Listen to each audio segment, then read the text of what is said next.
essayent justement de négocier à des taux d'intérêt plus faibles pour pouvoir obtenir des prêts et pouvoir justement financer leur politique d'investissement. Donc je pense que c'est au niveau des intérêts surtout qu'il peut y avoir des blocages et peut-être aussi au niveau du remboursement.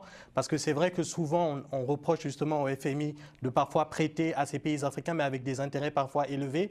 Et comme je le dis souvent, ça peut créer des pièges, notamment un piège au niveau de la dette. Et donc à ce niveau, les pays africains se disent aussi que parfois, comme elle l'a souligné, il faudrait peut-être essayer d'avoir d'autres leviers de financement, un financement interne pour pouvoir mobiliser l'épargne intérieure pour pouvoir financer des investissements et aussi essayer par exemple d'utiliser d'autres types de financement comme le crowdfunding qui permet justement d'être des alternatives par exemple auprès du FMI. Donc je pense qu'à ce niveau, il y a des choses à faire, mais encore une fois, les pays africains ne pourront vraiment sortir de l'ornière que si elles créent un modèle de croissance qui puisse être périn et qui puisse permettre justement de créer de la production locale, la consommation locale sans forcément dépendre de l'aide extérieure.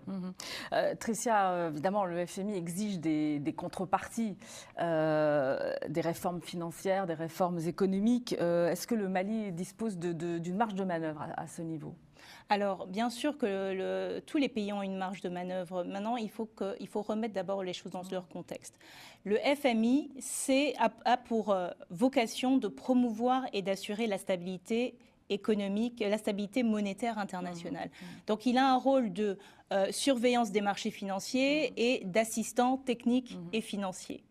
Et donc, quand il est dans ce rôle-là, lorsqu'il propose des réformes, etc., il est dans son rôle de conseiller, d'assistant. Mais malheureusement, ce que les pays africains reprochent au FMI, c'est qu'il se positionne parfois dans un rôle de donneur d'ordre. Ce n'est pas un donneur d'ordre, ce n'est pas son rôle, ce n'est pas sa mission fondamentale.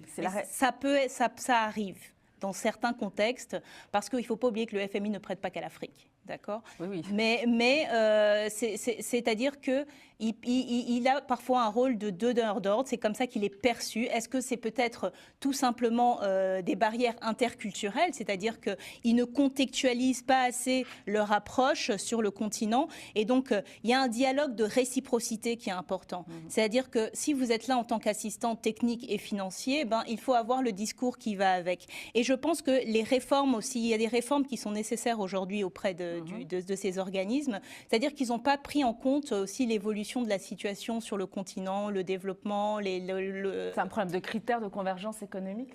C'est pas un problème de critères, mais c'est surtout un problème de prendre en compte, de créer des outils de mesure, des KPI qui vont tenir compte des réalités locales. Et